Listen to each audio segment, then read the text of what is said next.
आप सभी को मेरा नमस्कार।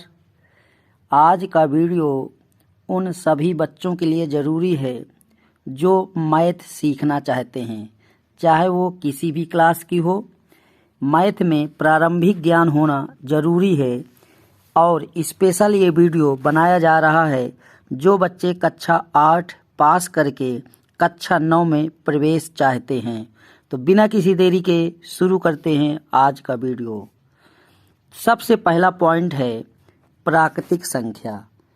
प्राकृतिक संख्या क्या होती हैं हम आपको बता दें। जैसे किसी भी क्लास में बच्चों की संख्या गिनी जाती है तो सबसे पहले हम किसी बच्चे के ऊपर एक कहेंगे। क्या बोलेंगे? एक। यानी 1 2 3, यानी जो संख्या स्टार्ट होगी वो 1 से स्टार्ट होगी। कहाँ से स्टार्ट होगी? 1 2 3 4, और ये कहाँ तक जाएगी? अनंत तक जाएगी। कहाँ तक जाएगी? अनंत तक। कहने का तात्पर्य ये हो गया कि जो प्राकृतिक संख्याएं होती हैं वो 1 से स्टार्ट होती है। कहाँ शुरू होती है? 1 से, और क्रमशः आगे तक चलती रहती हैं। तो यहाँ से क्वेश्चन बनता है कि पहली प्राकृतिक संख्या क्या है या सबसे छोटी प्राकृतिक संख्या क्या है? तो आपका जवाब हो जाएगा ये संख्या 1 है। पहली प्राकृतिक संख्या क्या है? 1 है। या सबसे छोटी प्राकृतिक संख्या क्या है? तो भी आपका जवाब 1 होगा। ठीक, चलिए अब हम देखते हैं पूर्ण संख्या क्या होती है।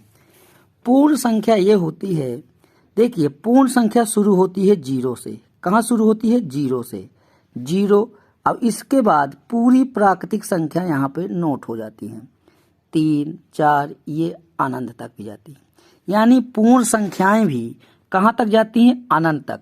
लेकिन शुरू कहाँ से होती हैं? 0 से शुरू होती हैं। प्राकृतिक संख्या कहाँ शुरू होती है? 1 से। पूर्ण संख्या कहाँ शुरू होती है? 0 से। तो सबसे पहली पूर्ण संख्या क्या है? तो आपका जवाब आएगा 0 पहली पूर्ण संख्या है। उम्मीद करता हूं ये दोनों पॉइंट क्लियर हुए होंगे आपको। इसके बाद मैं आपको बताता हूं पूर्णांक। पूर्णांक क्या होते हैं?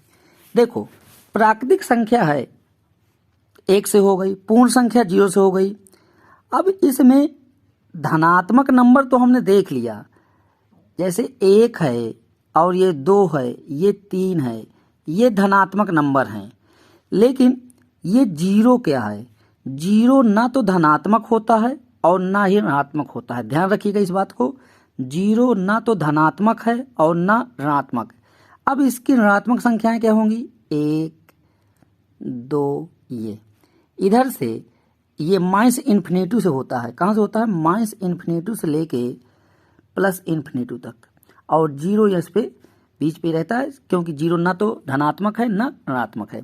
तो ये पूर्णांक कहलाते हैं। क्या कहलाते हैं? पूर्णांक कहलाते हैं। अब आपसे पूछे कैसे बताना है, तो आप ये कह दीजिए जो धन संख्याएं होती हैं, कौन सी? धनात्मक संख्याएं होती हैं और ऋणात्मक संख्याएं होती हैं।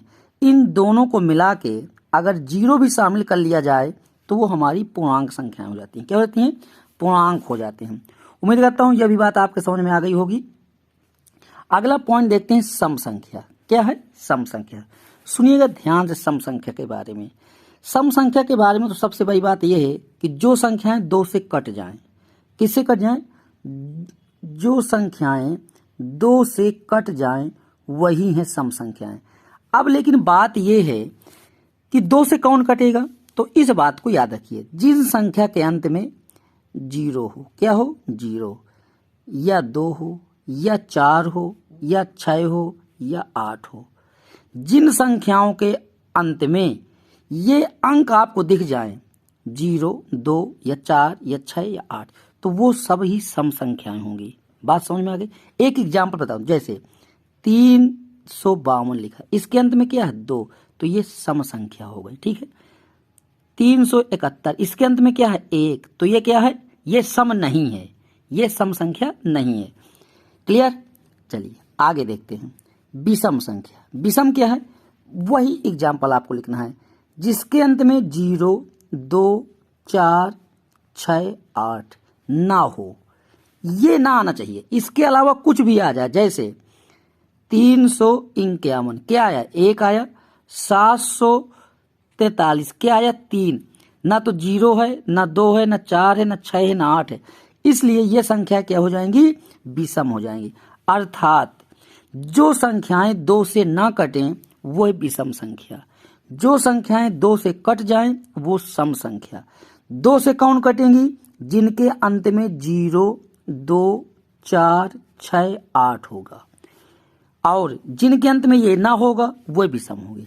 सीधी सी बात है। क्लियर? उम्मीद करता हूं बात समझ में आ रही होगी। अब आते हैं भाज्य संख्या पे। भाज्य संख्या क्या होती है? देखिए, भाज्य संख्या को समझने के ये तरीके हैं। जैसे कोई संख्या है, वैसे पहली भाज्य संख्या 4 होती है। मैं आपको बता देता हूं क्यों होती है पहली भाज्य संख्या 4।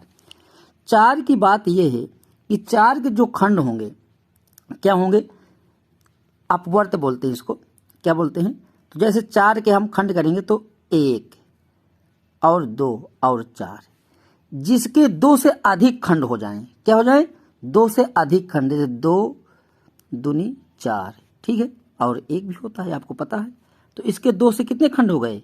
2 से ज्यादा हो गए, इसलिए ये भाज्य हो गया। तो पहली संख्या क्या हो गई? भाज्य 4 हो गई। दूसरी क्या हो गई? 6 हो गई। तीसरी 8 हो गई। फिर 9 भी आपकी है, फिर 10 भी है, ठीक है। इसी तरह से ये आपकी भाज्य संख्या। तो इसमें एक क्वेश्चन पूछा जाता है, मैं आपको बता दूं, पहली भाज्य संख्या क्या है? तो आप इसको रिमाइंड रखिएगा, 4 पहली भाज्य संख्या होती है, ठीक है। अगला है अभाज्य संख्या। अभाज्य क्या होता है? अभाज्य पहली अभाज्य संख्या होती है 2। अब इसके खंड ये किसी से नहीं कटेगा, या तो ये 1 से कटेगा या तो फिर स्वयं से, बस। इसके 2 से अलावा कोई भी अधिक फैक्टर्स नहीं हो पाएंगे। 2 से ज्यादा ये किसी से नहीं कटेगा। जैसे 3 है तो 3 भी 1 से कटेगा और 3 से कटेगा, इनके अलावा किसी से नहीं कटेगा। यानी इनको कोई दूसरी संख्या काट नहीं पा रही है, इसलिए ये होती हैं अभाज्य संख्याएं। तो मैं कुछ अभाज्य संख्याएं लिख देता हूं। 2, फिर 3 होती है, फिर 5 होती है, फिर 7 होती है, फिर 11 और 13। समझने के लिए इतना बहुत है, ठीक है ना। चलिए देखते हैं अगली स्लाइड में क्या है। अगली स्लाइड में है सह अभाज्य। सह अभाज्य क्या होते हैं, इसको समझने के लिए जैसे मैं एग्जाम्पल लिखता हूं 4 और 5। देखो, इनके बीच का जो मासा आएगा ना, क्या आएगा? मासा। ऐसी दो संख्याएं जिनके बीच का मासा 1 हो वह सह अभाज्य कहलाती हैं। क्या कहलाती हैं? सह अभाज्य कहलाती हैं, ठीक है। अब आपको 2 संख्याएं दी होंगी, जैसे 6 और 7। इनके बीच का देख लीजिए, मासा क्या आएगा? 1 आएगा, तो ये भी सह अभाज्य हो जाएंगे। बस आपको एक एक पॉइंट, एक एक एग्जाम्पल, 2 एग्जाम्पल आपको समझना है, इतने से आपका काम चल जाएगा। फिर two in prime. Two in prime क्या हो? देखो, प्राइम का मतलब अभाज्य, तो 3 क्या है? अभाज्य। 5 क्या है? टू इन प्राइम में ये होता है 3 और 5। क्या होते हैं? 3 और 5 होते हैं। 5 और 7 ये टू इन प्राइम के एग्जाम्पल होते हैं, ठीक है ना। एक एग्जाम्पल 11 और 13 भी होता है, और एक एग्जाम्पल 17 और 19 भी होता है। इसका मतलब ये है कि इनके बीच में 1 का गैप होना चाहिए। कितने गैप होने? 1 कोई संख्या आनी चाहिए, इसलिए ये टू इन प्राइम कहलाते हैं। इनके बीच में से बीच में 18 आ रही है, इसमें 12 आ रहा है, इसमें 4 आ रहा है, इसमें 6 आ रहा है। 1 अंक का गैप हो तो ये आपके टू इन प्राइम हो जाते हैं, ठीक है। उम्मीद करता हूँ ये भी बात समझ गए होंगे। भिन्न क्या होती है? ऐसी संख्या जिसको P/Q के रूप में लिखा जाए। किस रूप में? P/Q के रूप में। अब सुनिएगा, जैसे 2/3 ये आपकी भिन्न कहलाएगी। क्या कहलाएगी? भिन्न कहलाएगी। 4/5 क्या कहलाएगी? भिन्न कहलाएगी। इसके लिए जरूरी है कि P और Q प्राकृतिक संख्याएं हों। क्या हों? प्राकृतिक संख्याएं। ध्यान रखना, प्राकृतिक संख्याएं होनी चाहिए। इसके लिए भिन्न के लिए लिखा जाएगा P/Q के फॉर्म में। तो आपसे अगर पूछा जाए भिन्न क्या है, तो आप सीधे बताइए, जो P/Q के रूप में लिखा जाए वो आपकी सबकी भिन्न है। क्या है? सब भिन्न है। P और Q क्या होते हैं? ये प्राकृतिक संख्या होंगी। इतनी सी बात आपको समझनी है इस पे। आगे है परिमेय संख्या। परिमेय क्या होती है? परिमेय संख्याएं वो होती हैं, लिखा इनको भी P/Q के रूप में जाता है, लेकिन यहाँ पे P और Q जो होते हैं वो पूर्णांक होते हैं। क्या होते हैं? पूर्णांक। ध्यान रखिएगा, परिमेय संख्या में p और q पूर्णांक होते हैं, भिन्न में p और q प्राकृतिक संख्या होते हैं। जब यह पूर्णांक हो जाते हैं तो यहाँ एक कंडीशन लग जाती है, q कभी भी जीरो नहीं होगा। क्या नहीं होगा? q कभी भी जीरो नहीं होगा। क्यों?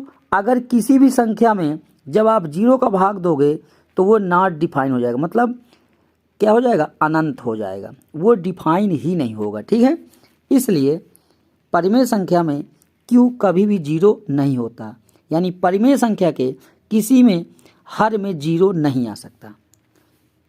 अगली देखते हैं अपरिमेय। अपरिमेय संख्या में जिनको हम p/q के रूप में नहीं लिख पाते, जैसे √2, √3 और √5, ये सब क्या हैं? ये अपरिमेय। हाँ, √4 को ना कह देना क्योंकि ये 2 हो जाता है, ठीक है ना, इसका अंडर रूट क्या हो जाएगा? 2, तो ये आपकी परिमेय हो जाएगी। तो √2, √3, √5 ये आपकी अपरिमेय संख्या हो जाती हैं। समझ में आ रही बात? बिल्कुल आ रही होगी। आगे एक पॉइंट और बचा है, वास्तविक संख्याएं। देखिए, हमने पढ़ा परिमेय संख्याएं। परिमेय क्या होती हैं? जैसे 1 है, 2 है, ये परिमेय संख्याएं भी हैं, ठीक है ना। अब जैसे इनके बीच में जैसे 1 लिख दिया, फिर मैंने √2 लिख दिया, फिर मैंने 2 लिख दिया, फिर मैंने 3 लिख दिया, इसके पहले √3 आएगी, फिर इसके बाद 3 आ जाएगी, ठीक है ना। √3 इसके पहले भी आएगी, अभी ये 2 से भी छोटी होती है, ठीक है ना। √2, √3 ये फिर 2 आएगा। तो ये देखिए अपरिमेय भी हो गई और परिमेय भी हो गई। तो ये जो इनका जो समूह बनेगा परिमेय और अपरिमेय का, तो वो वास्तविक संख्याएं कहलाती हैं। क्या कहलाएंगी? ये सब वास्तविक संख्याएं कहलाती हैं। अब थोड़ा सा रिवीजन कर लेते हैं कि आपने क्या पढ़ा, ठीक है। पहली प्राकृतिक संख्या आप बताएंगे मुझसे पहले। पहली प्राकृतिक संख्या होती है 1। क्या होती है? 1 होती है। इसको 0 1 नहीं लिखा जाता, खाली 1 लिखा जाता है। पहली प्राकृतिक संख्या 1। सबसे छोटी प्राकृतिक संख्या 1, ठीक, दोनों जवाब यही होंगे। पहली सम संख्या क्या होगी? बताइए जल्दी जल्दी बताइए। 2, बिल्कुल सही जवाब आपका। पहली विषम संख्या क्या होगी? पहली विषम संख्या 1 होगी। पहली पूर्ण संख्या क्या होगी? पहली पूर्ण संख्या 0 होगी। क्या होगी? पहली पूर्ण संख्या 0 हो जाएगी, ठीक है। पहली अभाज्य संख्या क्या होगी? 2 होगी। दूसरी अभाज्य संख्या क्या होगी? 3 होगी। फिर क्या होगी? 5 होगी। पहली भाज्य संख्या क्या होगी? ये होगा 4। पहली भाज्य संख्या क्या है? 4। अपरिमेय संख्याएं क्या होती हैं? अपरिमेय संख्याएं जैसे √2, √3, √5, ये आपकी अपरिमेय संख्याएं हैं। साथियों, उम्मीद करता हूँ वीडियो आपको पसंद आया होगा।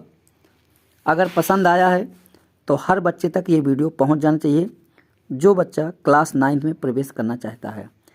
वीडियो देखने के लिए बहुत बहुत धन्यवाद। नमस्कार।